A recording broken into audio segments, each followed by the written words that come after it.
Hi and welcome to Soul Connect. My name is Carly and this is my channel where we connect into the journey of spiritual awakening, talk about all things life and love, and share tools on how to cultivate a deep-rooted relationship with the divine. Today I want to answer a question that gets left often in my comments after a video or post where I've talked about the importance of Divine Feminine beginning to pull the energy back to her and fully step into her power, about shifting the focus off Divine Masculine and letting go. Now, for anyone new here, let me reiterate that when I speak of Divine Masculine and Feminine, I am speaking in terms of energetics. Whether you are energetically Divine Masculine or Feminine within your dynamic has no bearing on your physical gender. You may be the Divine Feminine energetically while male in physical form. Divine Feminine is typically labeled as the pushing or chasing energy, while Divine Masculine is the pull or running energy. I also want to say, however, that while we must use these terms in order to communicate and understand one another, getting caught in these labels will keep you stuck. Getting caught in any label will keep you stuck. This journey is about sovereignty, and the moment you identify as something or with something, you cage yourself and also your beloved. So long as you continue to see your beloved as a runner, that is what he or she shall be, as this bleeds into a subconscious story or program that you have running deep inside, one that confirms your core wounds of unworthiness and abandonment. Now, I'm going to go into depth on this in another video, however, because today I want to discuss with you the comment that gets left most often on my video content and a question that gets asked frequently in my soul coaching sessions. And that is, what is the point of having a love that you can't actually have? Well, let's dive into this idea. You see, this journey can feel excruciatingly painful. After soul recognition, when the twin flame pair is catapulted into separation, things don't really seem to make sense. There can be a lot of big emotions that come up, and feeling that constant pull back to your beloved can be really overwhelming. Where in other situations and relationships you may have been able to walk away after a break and continue on in life happily, that does not seem to be the case with your beloved. So no matter how hard you try, something seems to pull all parts of you back to them. And yet it appears in the physical that you will never actually come back together. Now, the longer that you loop in and out of separation, the more likely you're going to wonder what the point of all of this is.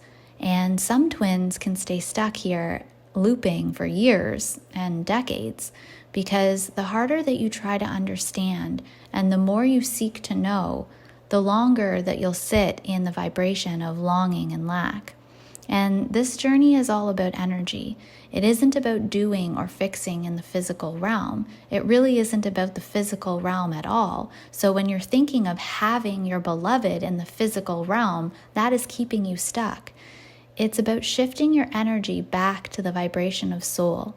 And soul does not know longing or lack. The soul knows no duality. Separation holds an important purpose on this journey, and it doesn't have to feel painful if you can learn to let go. Now, I know that's not what you want to hear. I know that letting go is the last thing you want to do, and maybe you've tried to let go, but can't, as you're pulled back time and time again. And that's okay, because it isn't your beloved that you're letting go of. It's the story, the idea, the attachment that you need to let go of. Your beloved is a part of you on the soul plane, and you can never truly be apart. Separation is an illusion that we live in when we are trapped in lower planes of reality. It serves a purpose on the physical plane because it helps Divine Feminine to begin releasing the mental and emotional baggage, guiding her back to the divine, back to the soul, and helping her to learn to tap into higher realms of consciousness. You must begin to look at the world through a different lens.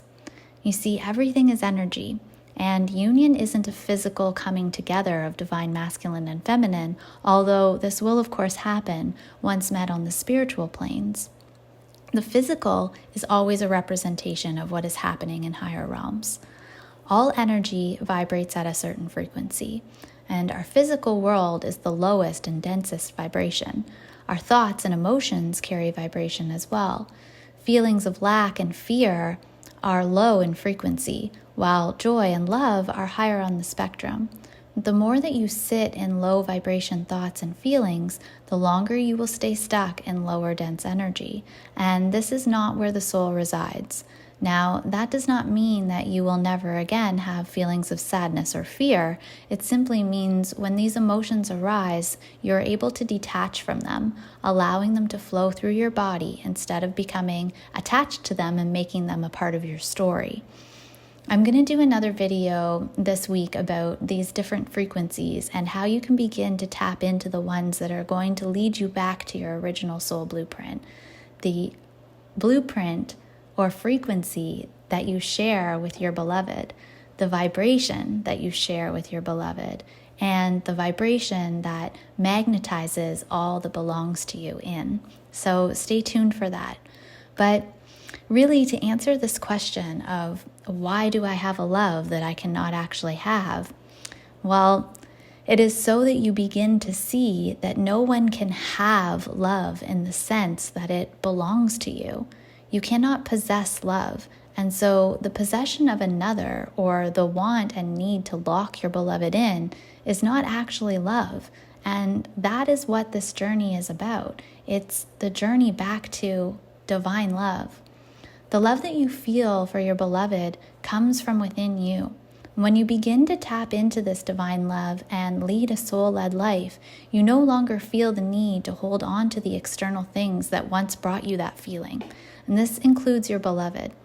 But to do so, you have to let go of the stories and the victimhood, the self-pity that asks, why me? This is unfair. And not a lot of people want to stand there in the place where they take full responsibility for their reality. I can't tell you that when I was early on in this journey, this was the last thing I wanted to hear because I loved playing victim. Now, I didn't know that I loved it, but I didn't want to give up my story. And I didn't want to give up the fact that if I could just, or the idea, I guess, that if I could just figure it all out, then I could change things. But no amount of doing or knowledge or figuring things out is going to change this journey for you. You must start stepping into being instead of doing. And in being, there is no resistance, even to the fact that your beloved runs, shuts you out, blocks you, or whatever else you may be experiencing during separation. This is the time to come home to you, Divine Feminine, to begin to cultivate a relationship with the divine and drop into faith, to let go of the stories, the wanting and the needing, and all the ideas that you have about how your life should look. It's time to let the egoic mind take a back seat and allow soul into the driver's seat. But to do so, you're going to need to cultivate a deep trust and faith in the divine, in the plane of consciousness beyond what you can see, hear, taste, touch, and smell. You need to begin to cultivate a deep trust and faith in the world of spirit. If you need more help and support shifting out of pain and separation consciousness, beginning to drop these stories and vibrations of fear and lack, if you need help cultivating a relationship with the divine and beginning to trust in the journey, check out my website and my course, Your Divine Connection, The Path to Union. This video course is currently 50% off for only a few more weeks and will really help you to begin to shift on this journey.